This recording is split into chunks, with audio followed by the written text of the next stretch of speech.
Tsai. And I'm Anoosha Syed. And welcome back to the Art Corner podcast. Today we are very excited to be interviewing Pablo Leon. Did I pronounce that correctly?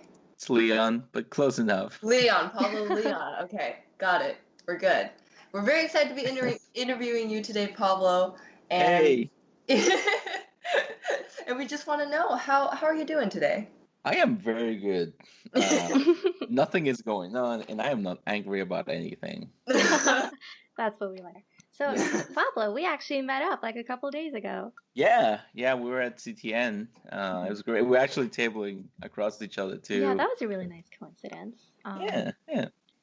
So we could briefly talk about that, I guess. How was your experience? Listeners, if you guys don't know, CTN is an annual animation convention. People table there. There are like panels and whatever. And me and Pablo were just there last weekend. And Pablo, how was your experience this year? It was actually really good.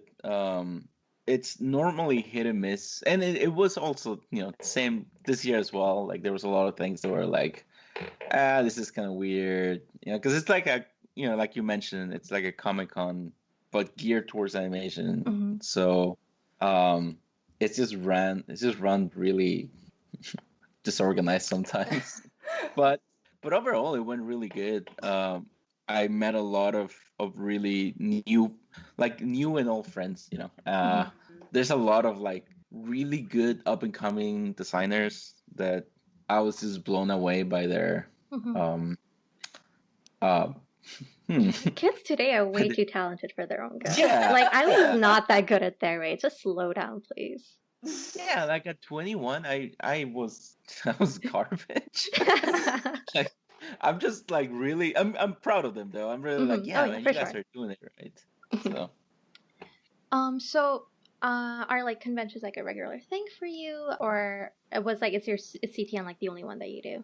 No, I go to a couple of conventions. I don't do as many because I'm still one of those people that I still have a hard time like getting in, like getting accepted. Mm-hmm. It's like I sometimes just piggy ride with somebody else, like I just stay with someone else. But normally just regular conventions like Heroes Con, Baltimore. I just moved to the West Coast like a year and a half ago, so now I'm like looking around. Like last year, this year, earlier in the year, I did Emerald City up in Seattle, so that was really nice. But yeah, CTN, this is my second year. It definitely went better, so I'm looking forward to going back. Would you table next year again, or just go as a visitor? I think I'll table again. Mm-hmm. Yeah, it was good. It was really nice. It's also like, I think it's in a lot of ways better to table.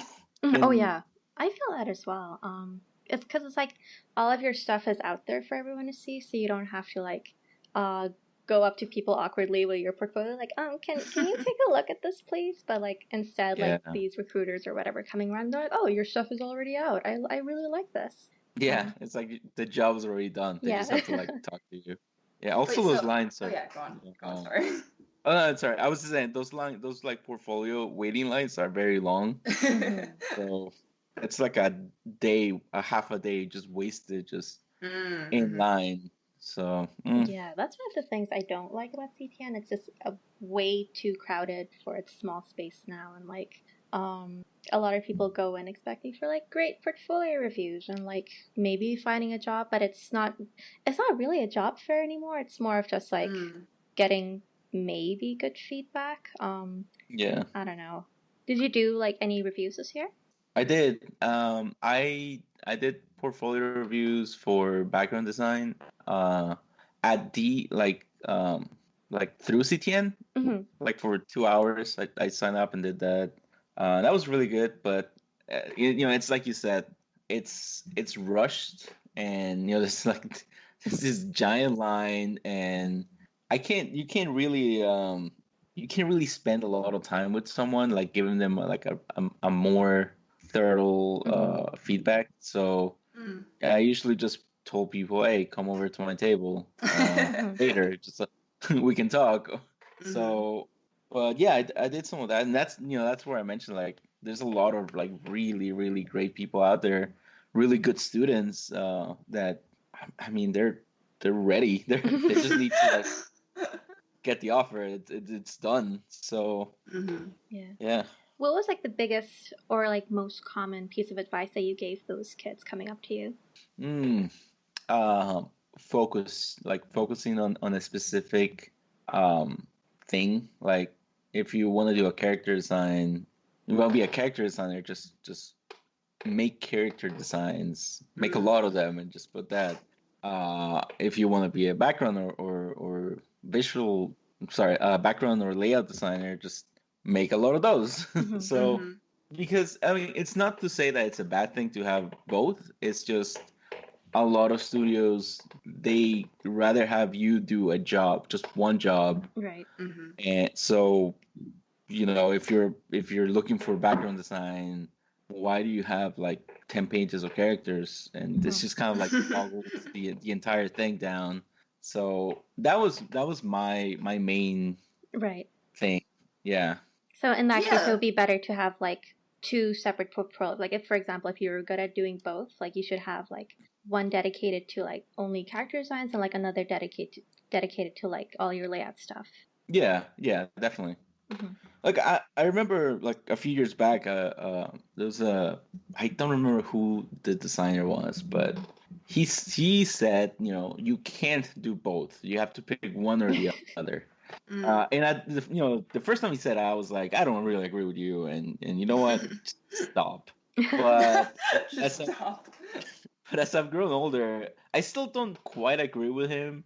But I'm kind of like, well, you can do both if you want. It's just you have to pick. Like you say, have a dedicated portfolio for each one. Unless you're like super established in the industry, then you can just walk in and just do whatever you want. But if you're not, then having two separate things helps a lot. Like, if it's like if I apply for a storyboard position, I have maybe like 3 or 4 storyboard samples and then a bunch of mountains and tree paintings, and people are gonna be like, what is this? Yeah, right. It gets cluttered. Yeah. So that was mostly my advice for people. I'd say that's very good advice. Oh, thanks. Yeah. Well, now that we're talking about, visual development and sort of like background design, how did you sort of get into that area of animation? Like, was it something that you were always interested in, or did it kind of like develop over time or to meet like industry needs?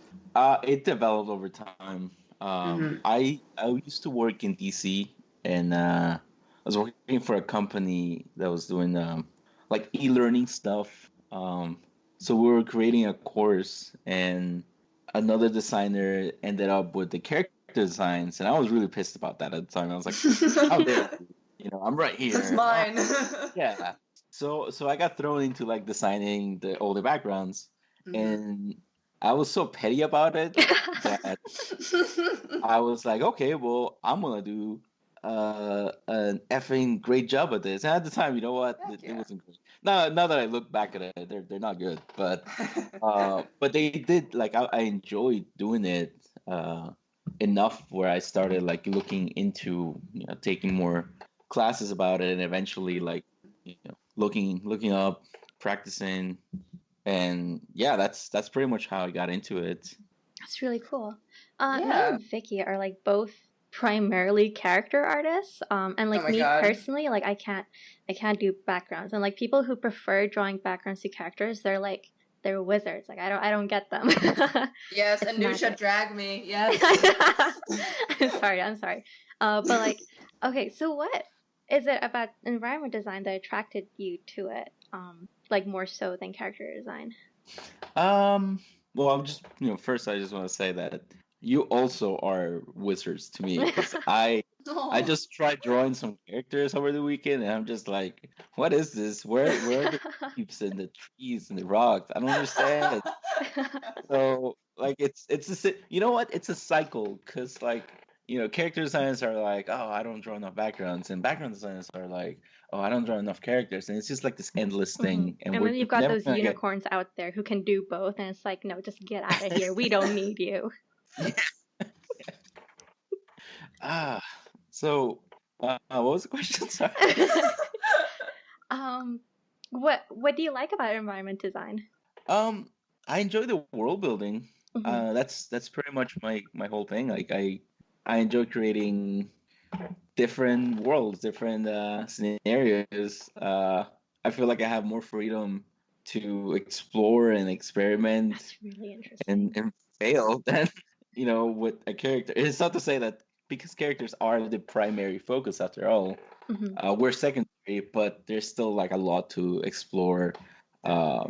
So it's always nice to have that, and it's always nice to be able to work with character designers together, and like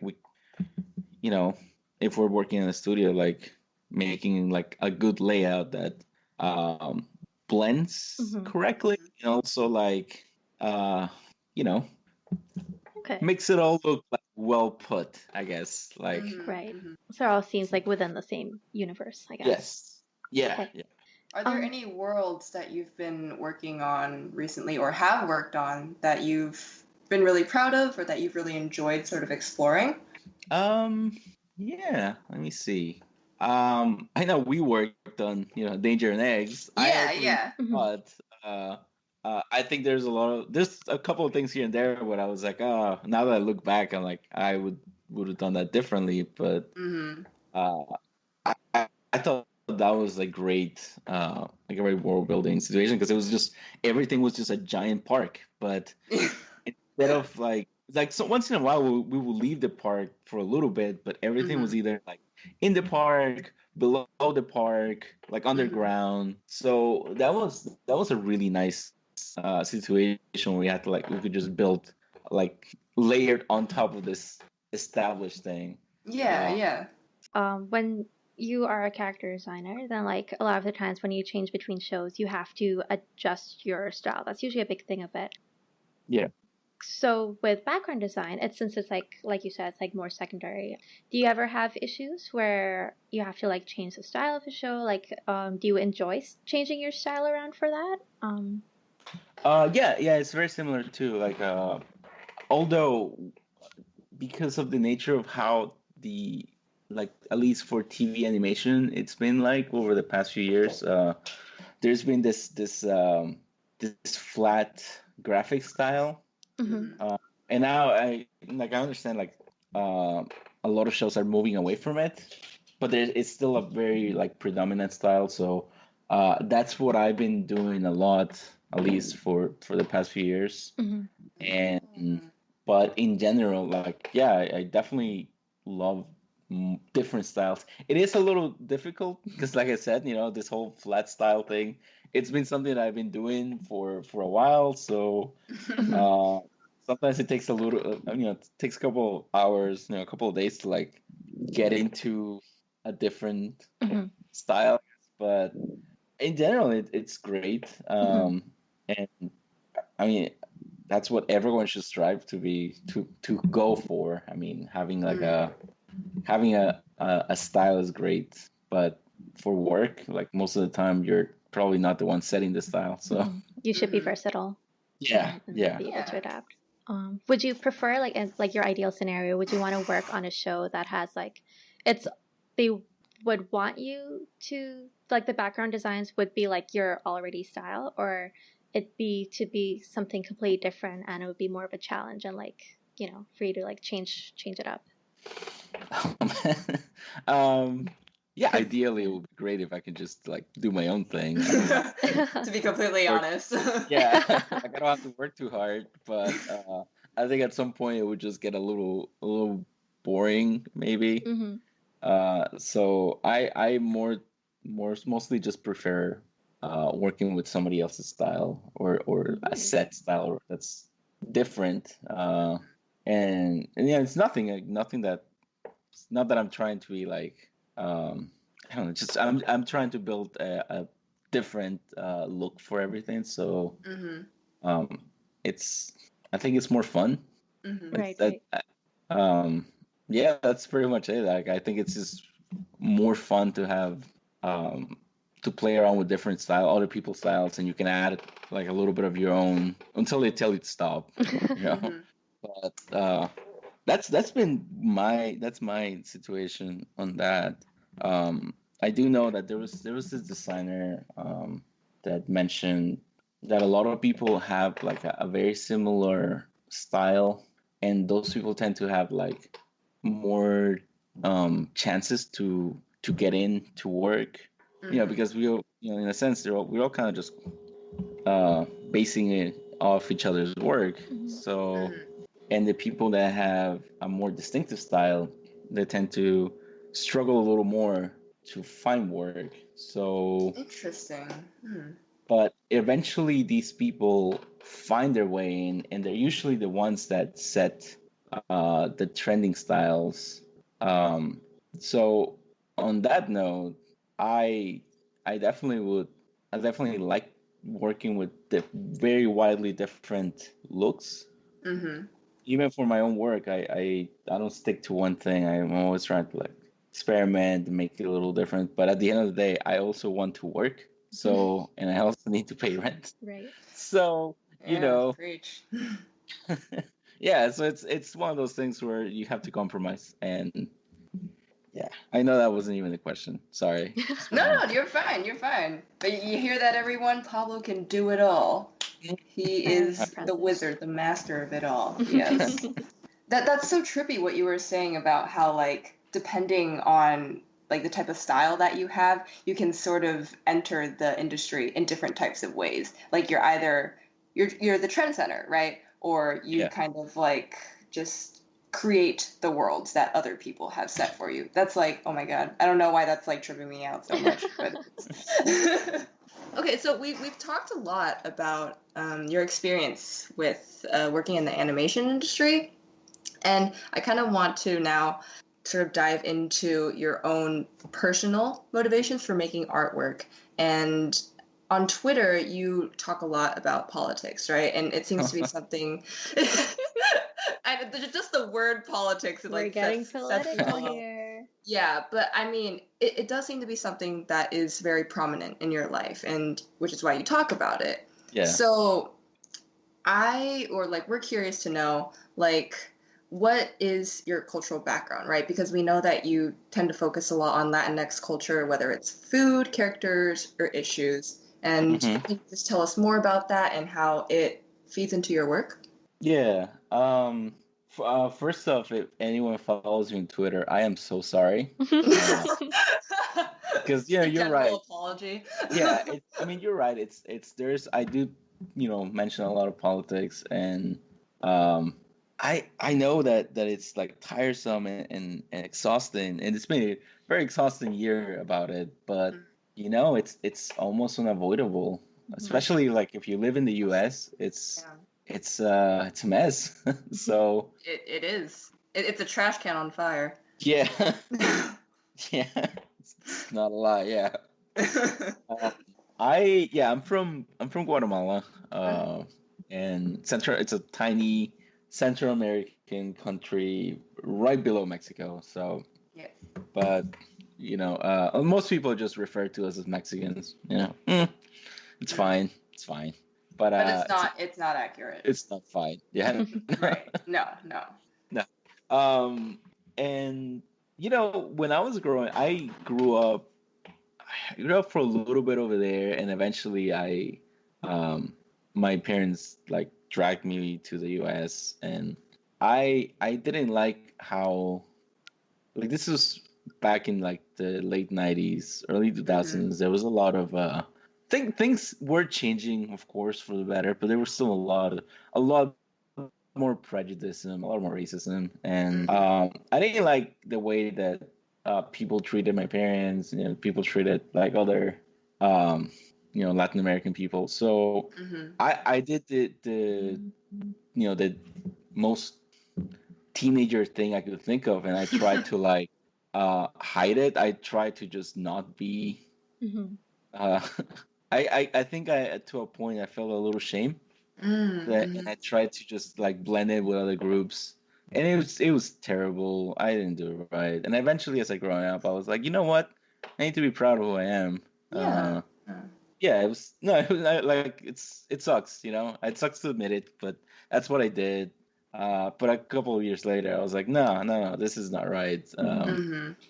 Especially because no matter what I did, where I went, I was still like, um, I'm still me. I'm still like Latino. Of course, I'm, yeah.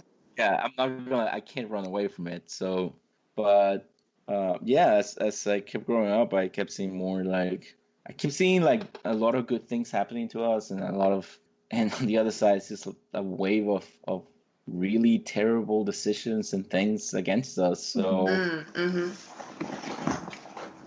that's a lot of what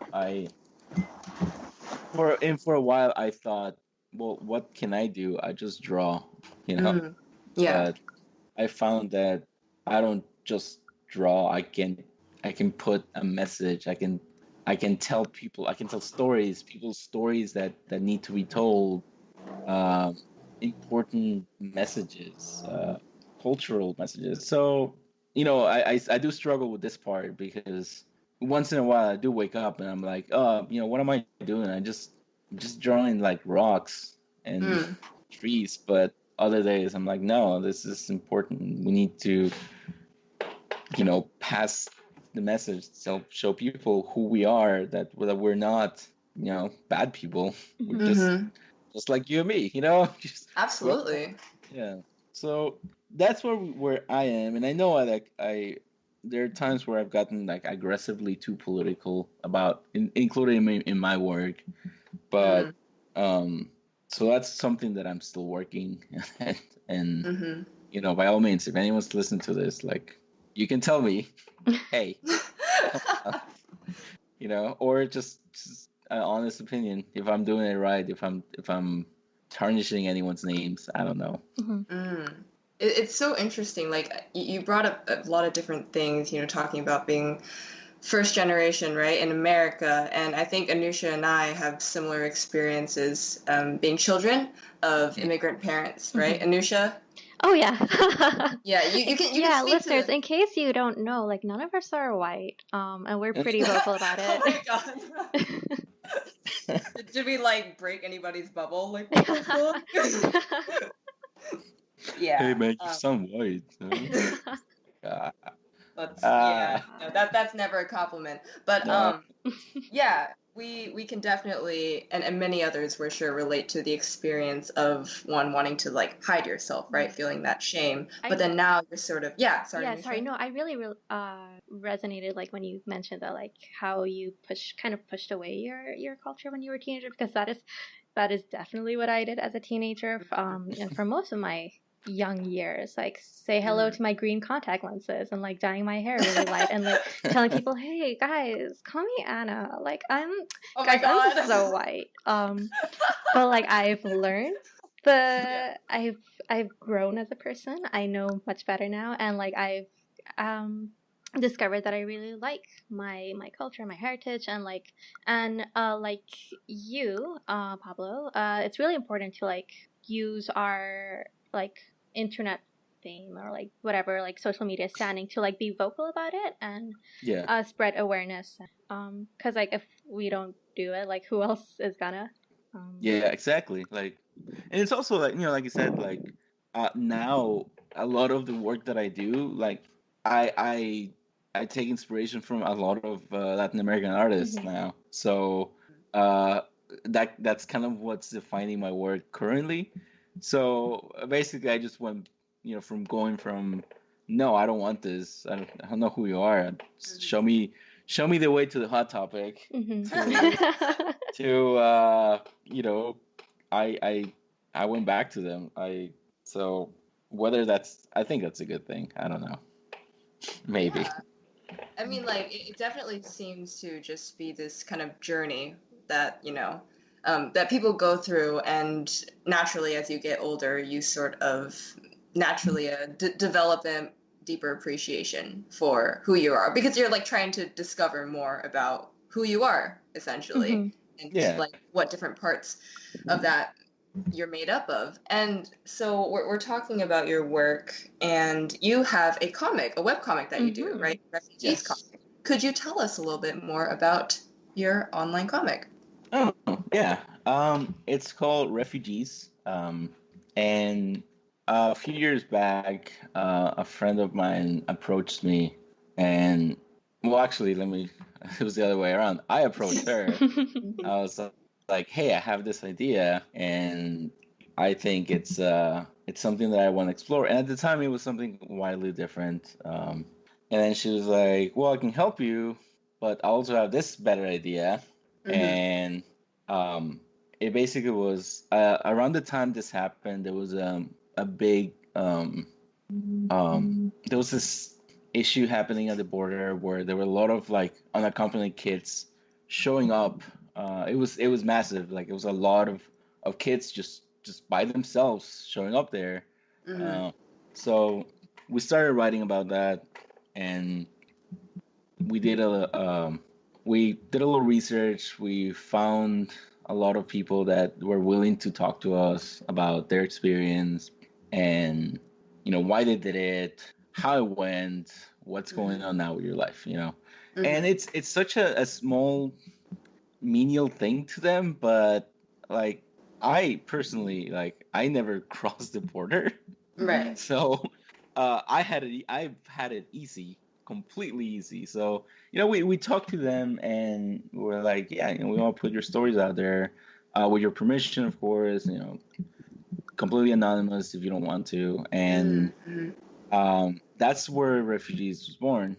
And we started compiling the stories together, and I did had to stop for a little because of other work, and then eventually another a news website called Rewire, they reached out and they were like, are you interested in basically doing the same thing that you're doing? So that's why I had to stop, because I'm basically doing this for them now. But cool. that's basically going to be the last chapter. And when I go back to the regular webcomic, I'm gonna finish that, and then I will compile everything together. But it's just basically the experiences of people crossing, like what moved them into them, and a lot of times like it's poverty, gangs. They just want a sense of direction in their lives that they don't have it over there. Right. So I think it's for me it's important to for people to understand that their lives are terrible over there. It's not just a matter of like, just getting back to their country, getting safety there. There's no safety there. That's what they're doing. Nobody would even try to like do that, cross an entire other country for nothing. It's just ridiculous. But after this chapter is done, I will be done with the comic. Unfortunately, my partner, my friend I was writing, she passed away like a month ago. Oh, I'm so sorry. Yeah. Thanks. So I've decided that it was an effort, and a partner effort, and I don't want to do it anymore. But right. Well, at first I didn't want to do it anymore. I was just going to abandon it completely. But I think it's fair. It's not fair, and I think it deserves to be finished. And I think it deserves to be. There's some stories that deserve to be told, and I think this is one of them. So yeah, that's basically Refugees, and it has its own website. I don't remember it right now. I believe on your Twitter it's listed as refugees-comic.tumblr.com. Thank you. Yes. We did our homework. Well, I think the work that you and your partner have done, and you continue to do, is wonderful, and the fact that you are creating these stories that help to humanize these people is very important, and it's something that's very necessary, and I think that you have done a fantastic job, Pablo. Thank you. Can I I ask mean, how many stories that you've done or are planning to do in total? So I ended up compiling. Let me see. There's a prelude to. Well, we talked to about 15 people, Okay. but ended up putting together maybe about 3. So the comic follows. It mostly follows 2 people, and the other like there's like a off chapters like where there's no story to continue it. It's just sort of like a prologue. There's one that's all about the explanation of how all this started to begin with, which again, not to get political, but I'm probably going to get political here. This whole like massive exodus of people coming from Central America. I mean, it kind of happened because there's countries that meddle with other countries, and who pays for that? It's the citizens, and so we've had a lot of that kind of interventions. Whenever our country, for instance, in my country, it was.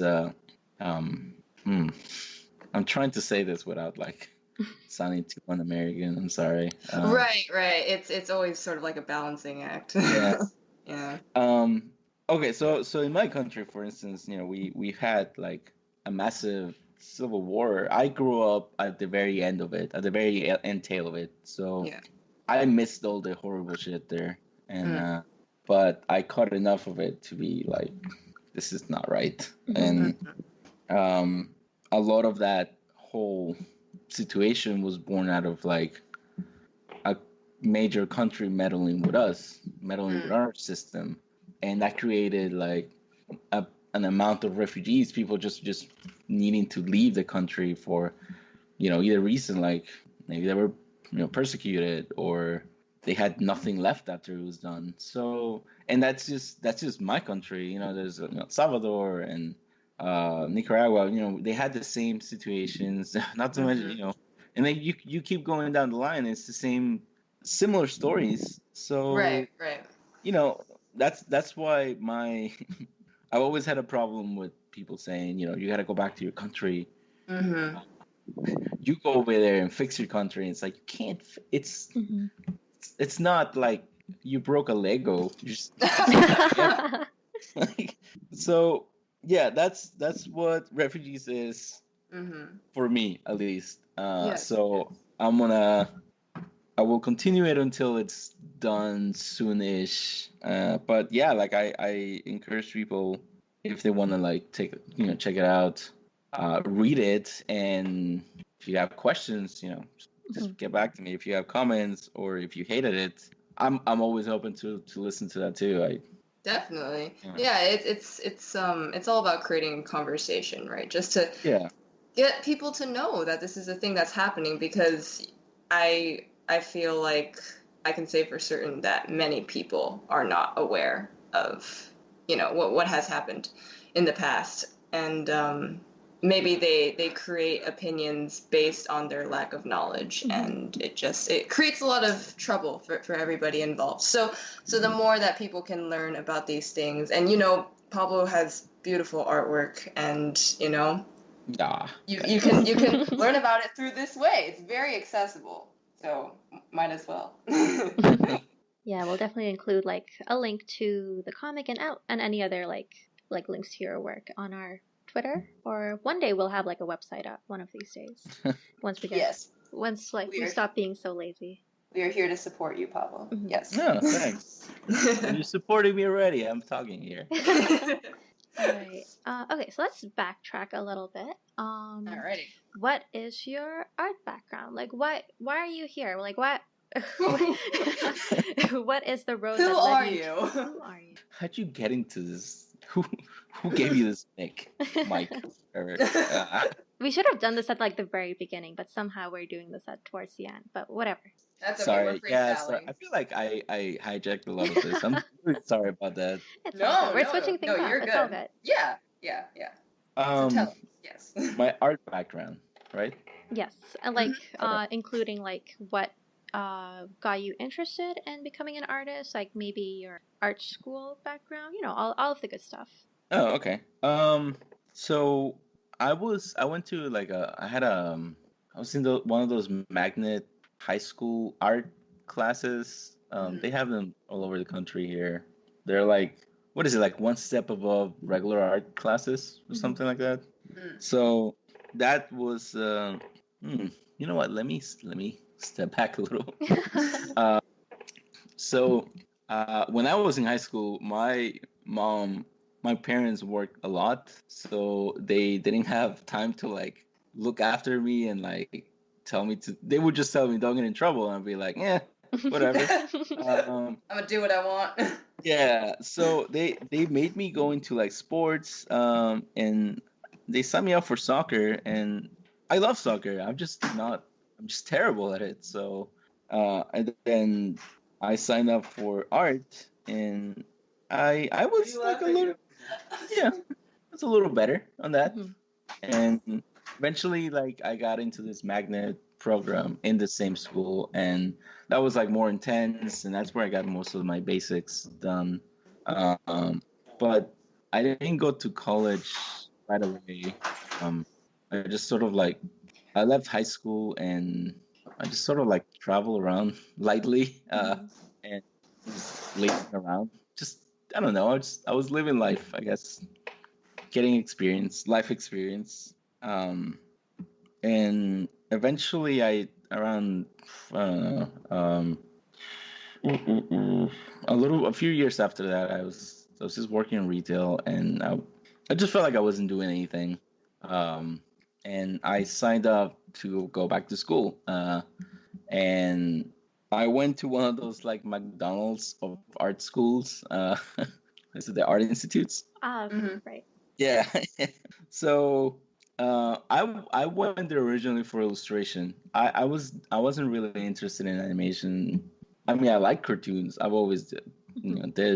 I was just not sure that was I wasn't sure that was a thing. I guess I wasn't informed about it. So I went to one of those, and I was like one of the old people there, unfortunately. And so I went through that whole thing, and they didn't teach me anything useful. I mean, no offense. I'm friends with some of those people, some of my old teachers, but man, was that like a waste of money. Yeah. It's funny because like all of the guests we've had so far have hated their art schools, and like both of us have as well. That's so true. It's like a recurring thing now.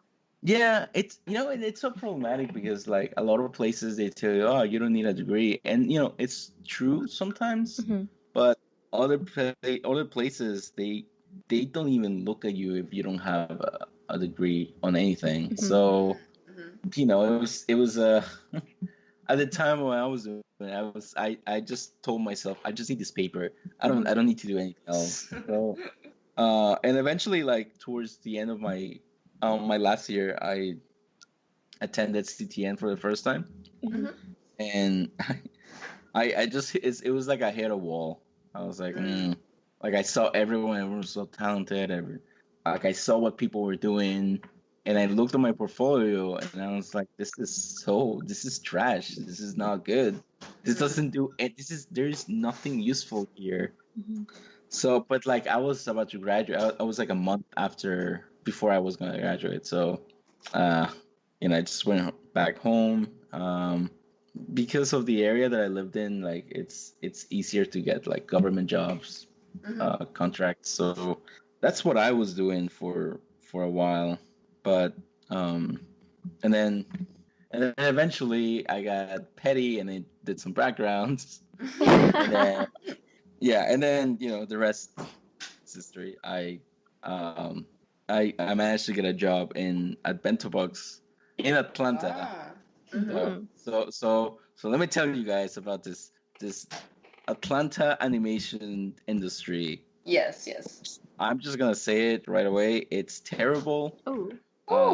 And if you guys that live there and work there, you guys need to get it together and unite, build a guild or something, because you're all like getting shafted.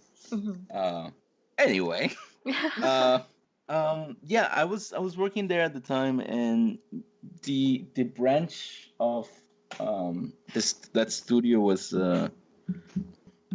it was working on a lot of shows that they didn't want to do on the main branches here in LA. But in general, like Atlanta is such a it's a new-ish culture where like everyone's filming here. You know, they're all making movies, and now animation here. They make a lot of the Adult Swim stuff here. Sorry, in Atlanta. So it's not regulated. There's a lot of very talented people just getting, paid peanuts.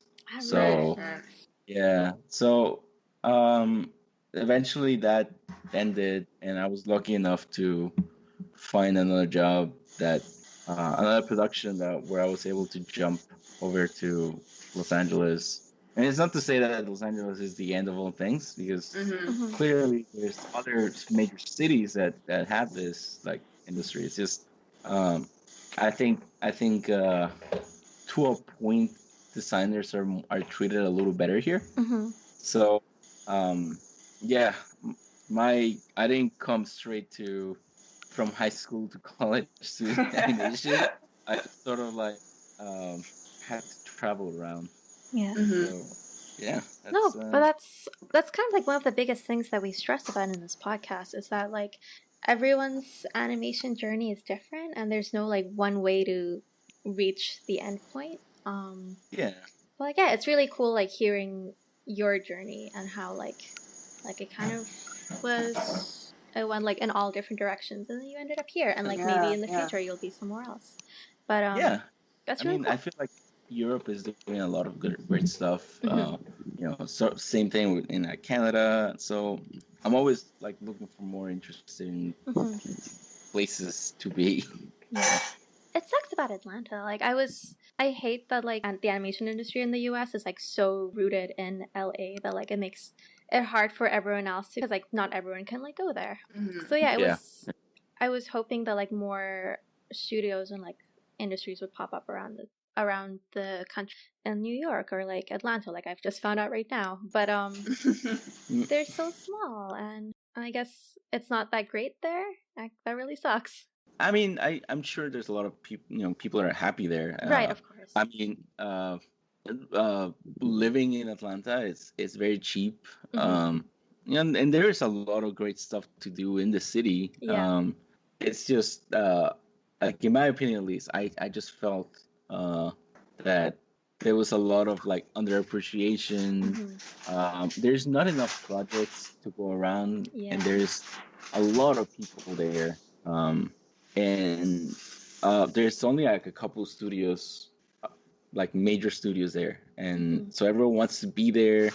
I don't know. There's a lot of like political issues in there too that political within that industry. So I just think that there's a lot of people there that when I left, there's still a lot of my friends there that I feel like they deserve better. Yeah. Yeah, of course. I don't know. Dang, that was a bummer. I'm sorry. It's ended in a better note. Oh man. Okay, so I'm looking because we also have a document where we've put all of our questions. So I'm just looking through it right now to see if we've missed anything. The podcast. I want to ask about the podcast. Okay, Pablo, you too have a podcast. We're totally like copying you. You're like the OG though. Thanks. I used to. Yeah, it's dead now. It's completely not on hiatus. Oh no, it's very dead. Oh boy. Oh. I mean, I'm really bummed because we only got to episode 49, and like if we just could have gone to 50 and man, just you should have like a reunion episode or something. That would be cute. Maybe, yeah, that would be something. I've toyed with the idea of another podcast because I have all this equipment that I bought for it, and but I don't know if I can do it again on my own, at least. Like, yeah, just be talking to myself. So it's called Knights of the Light Table with Trevor Finney, right? Yes. Your co-hosts. What can you tell us a little bit about it? Yeah. So it actually started like, I feel like it started very similar to what you guys were doing here. You wanted to do more of like informational and inspirational, and maybe I'm just assuming. I don't know. You hit it on the head. Yeah. Yeah, that's about it. So, and at the time we weren't like experienced in the field at all. We just. You think we are? Oh my God. I feel like you guys are way more experienced than how we were when we started it. Hey, So make it till you make it. So it was a lot of that. We had a lot of because Trevor was very good at researching, so we had a lot of like very like interesting informational episodes. But eventually, you know, we just wanted to do different things. So yeah, and that's how most things end. Mm-hmm. Well, it's cool that you were able to try something new. You Yeah. know, in the meantime, yeah. Yeah, and we got to talk to a lot of like great industry professionals too. Wow. Like Neela Magruder and Nyla. I'm sorry, and is it Nyla or Neela? It's one of those. One of those. You know, Mike Collins. Who else? Genevieve. I don't know her last name. Genevieve FT. Yeah. Yeah, and yeah, we just had a lot of really great people just like giving really cool. advice, and I just like you know, one day we talked to this guy. His name is Vince Aparo, and like he works on, I think he works on DuckTales right now. He's a storyboard artist, but so when we talked to him, he was and we had a video chat at that point, and he was just drawing. This was like Sunday morning, like Sunday at maybe like 8 a.m. maybe, not sure. And he's just already drawing, and man, that's like dedication. But like just from looking at him drawing that day, like I was more distracted about that than like on the interview. You know, I learned a lot from just like seeing him draw and like explaining his process. So I thought it was good. You know, when we started, there weren't that many like podcasts around. It was like it was just us. I think there was like I think it was like an animation mentor one, maybe, and then the Backer brothers just like walked into the scene, and then all these other ones started popping up, and you know, like they were great. They are pretty great. So, and they're all like specific, you know, like the Backer brothers is more about like this history and legacy, and I think there's one called the Rotoscopers, I think. Yeah, that like they review movies. There's others. So, you know, at that point we were like, well, you know, we had a good run, but these people do it better. So there's no need for us to do this. So that's fair. Yeah. You can focus more on your own things. Yeah, that's true. In the present, yeah. So you had like almost 50 episodes. So close. Do you feel like since like you first started, like episode 1, do you feel like the show evolved during that time or changed from your original vision? Yeah, no, it definitely evolved a lot. I don't know if I don't know if it completely went into my vision, but I think it went well. I think you know, from when I started, I didn't really work in the industry. I was working in a industry, it's not the entertainment one. And like by the time like towards the very end, that's when I had already been working. And I don't know if this happens to everyone. I don't think it happens to everyone, but there's a point like after the first or second production, after you know months, people just get salty, and so I feel like that's where I was at that point. I felt a little salty with the industry, and because I don't feel that way anymore. Oh, that's good. Sometimes it comes and goes. Yeah. So I think it evolved as well as one could hope. You know. Do you have a favorite episode? Oof, it's caught me off guard now. Oh, oops. Okay. Or maybe a top 3, I guess. Yeah. Let me see. Sorry. I'm like looking through all the episodes right now, and they all look really, really interesting. I've like subscribed to it on iTunes. Yeah, I really should have looked that up beforehand. You guys are editing this, all right? Oh yeah. Okay, just checking. I think there was one where we talked about Zootopia's like anti-racism storytelling. I thought that was like I thought the movie was very on the nose about it, but certainly. But at the same time, I felt like it worked for what they were trying to do. You know, enough that it sent the message, I guess. Right. We also interviewed the director of a short called Mila. Okay, cool. Yeah, there's still, I don't know if they already came out with it, but I don't think they were made through Artella, which is like the crowdsourcing animation shorts website. But they had some connection with them. But so Mila was about this child from Italy that was like escaping from like World War II, like the ravaging of the battle zone at the time, and you know it's based on the director's mom and or story. So and I thought that was like a really great interview. That's kind of like what I those are the kind of projects that I really love. And it's not to say that we like everything needs to be grim or dark with animation. I just think that there's a lot of other stories that we can like explore that I don't think they're being like explored. Like for instance, I just recently watched, I don't know how recent, whenever this comes out, I don't know how recent it's gonna be, but I watched The Breadwinner, which is that was really we were good. just talking about this. Yeah.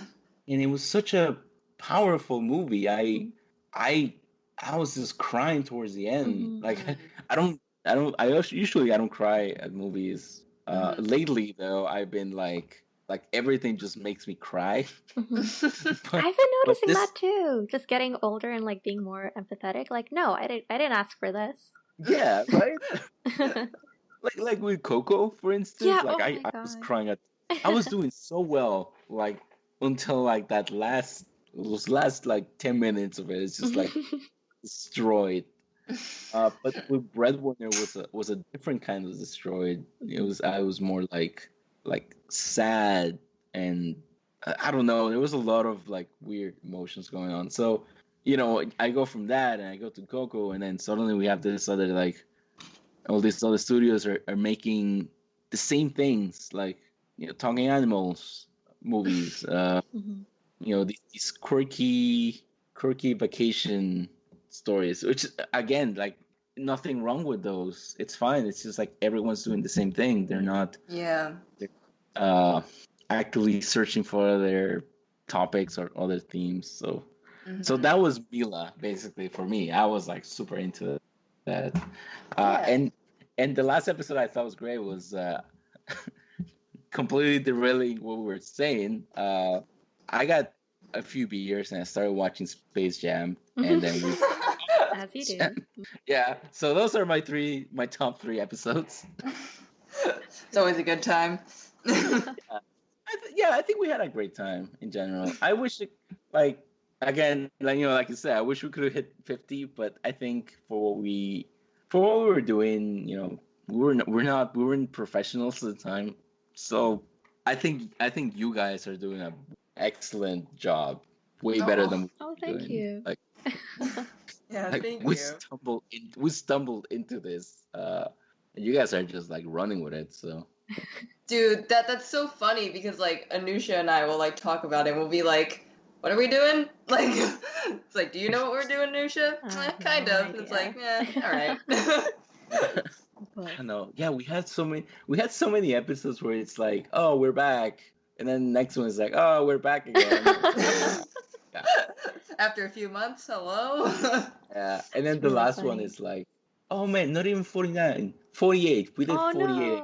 no. But yeah, like the last one is like MIA no more, and then we went That's MIA. so funny.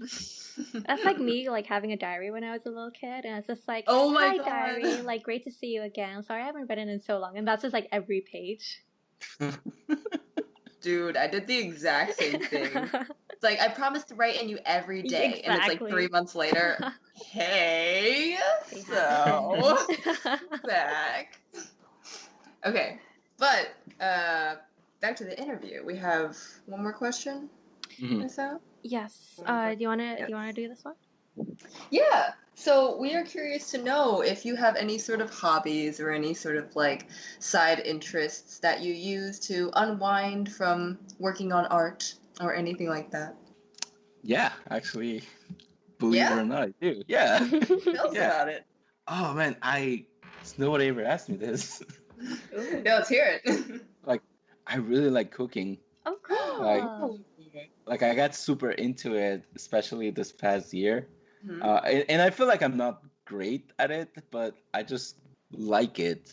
Yeah. Like I love chopping meat. And, I mean, okay, wait, hold on. That sounds really creepy. I like chopping, like, vegetables and meat. I just enjoy that part. There's something Uh-huh. like therapeutic about it.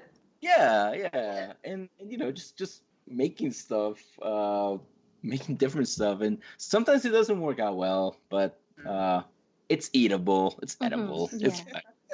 fine. And the other thing I like doing is I like looking up like on resources on how to. I've been slowly trying to put together a 3D printer. Oh. Whoa. Oh, dang.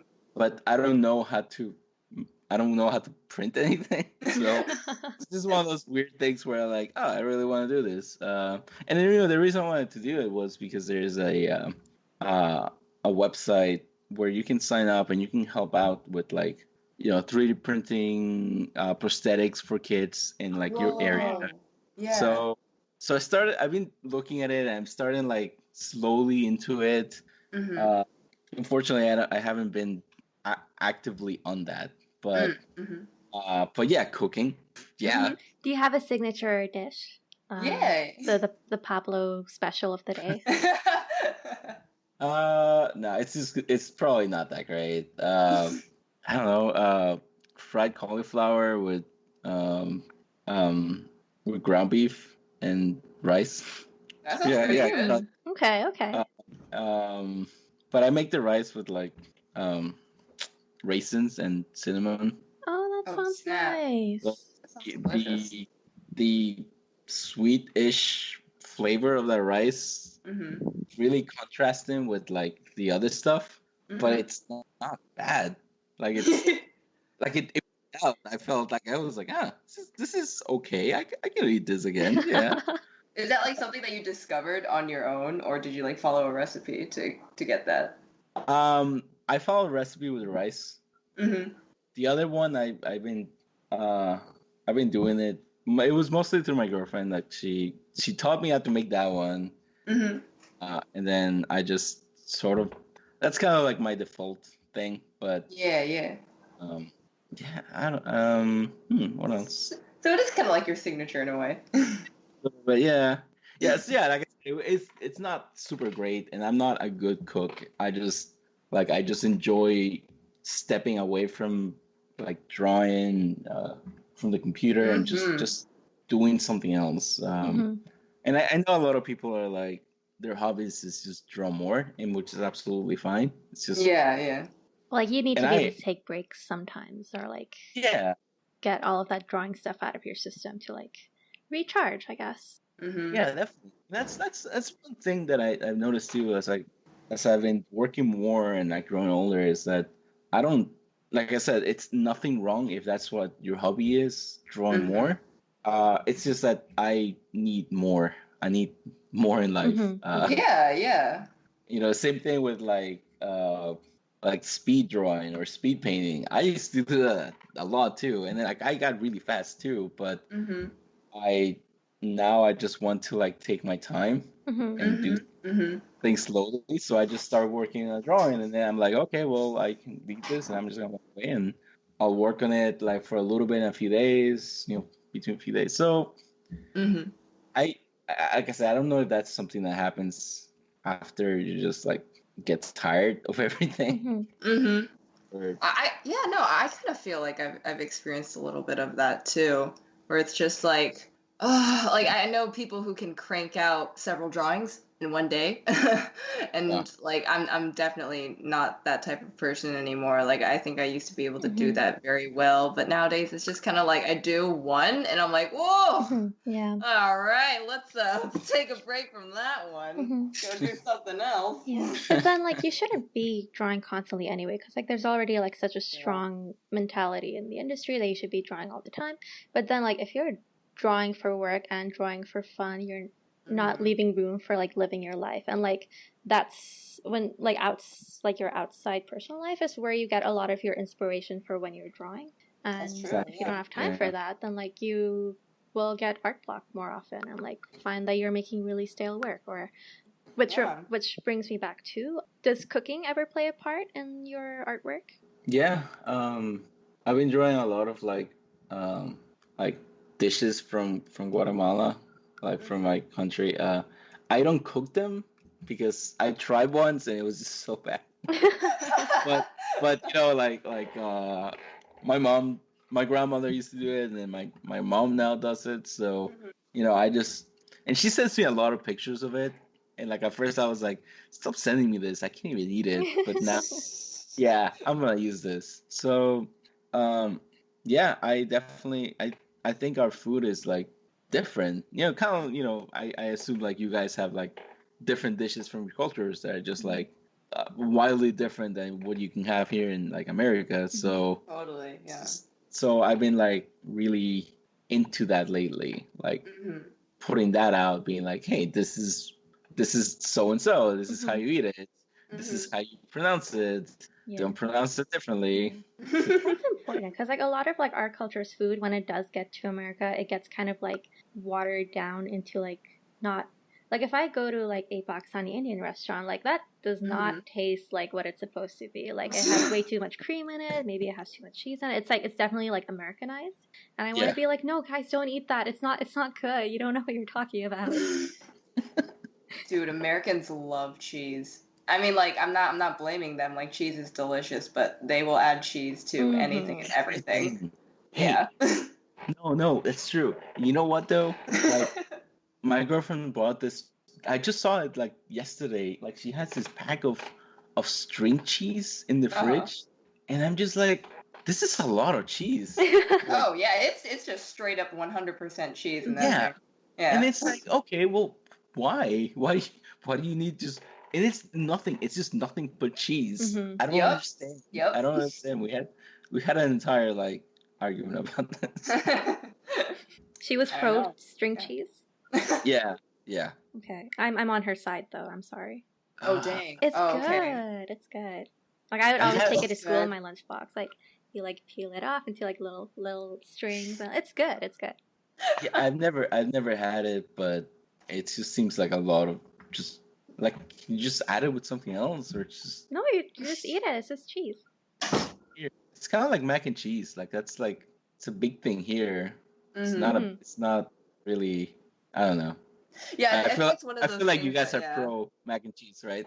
Oh, I'm okay hell with yeah. that. Okay. It's fine. So we're all on like different different ends of the cheese spectrum. Like Pablo's kind of like down at the like minimal cheese, and like Anoosha's kind of like the like hell yeah cheese. Oh yeah. Hell yeah cheese. I mean, don't get me wrong. I will devour a bowl of mac and cheese. It's like, if they give it to me, I'll be like, I'm so ungrateful because I'm eating this. But yeah, it just feels like a lot. Like you said, it seems like everything has cheese. It is a lot. I think it's like, if you're used to it, then you're like, this is totally normal. But if you're not used to it, then you're like, what the hell? This this is just cheese. Like, you're straight up just eating cheese. And it's like, yep, we are. Yeah, because I've just recently moved to the US. So, like, your portions are too big. I don't like that. There's too much cheese. It's nothing spicy. I don't like it. It's true. Nothing is spicy. It's really funny. It makes me really upset. Like when you get like you have to ask for a small cup, because if you ask for a medium cup, it's just like a medium water cup. It's just like this giant little. Yeah. I was watching Coco last night, and like at the theater, I was like, oh, can I get like what are your like Coke sizes? And they're like, okay, we've got like small, medium, large. And I'm like, and they said they had a kid size. I'm like, okay, I'll get the kid size because I just want a little. But no, this was like the size of my head. Like, are you serious? What kid is drinking that much soda? It's approximately the size of a kid. Exactly. It's that joke from Parks and Rec that this is like kid size. It's like a liquefied child. Yeah. Exactly. That's exactly what I was thinking about. Okay. That's how we do it here. Okay, so I think we're about done, right? Yeah, we've asked all the questions. Yeah. Alrighty, Pablo, it was super nice of you to join us and have a little chat and getting to know you and all of the good stuff. Yeah, thank you for inviting me. It was fun. I don't know if you guys leaving the cheese argument here, but I had fun talking about cheese. Yeah. It's a good way to end the episode. Yeah. Instead of like, heated topic. Like hashtag cheese on Twitter. Yeah. It's like trending. Comment below. What do you think of cheese? Yes? No? Maybe? Question mark? Question mark. What is cheese? What is cheese? Okay. Well, anyway, thank you again. And listeners, we'll see you next time. Bye. Bye.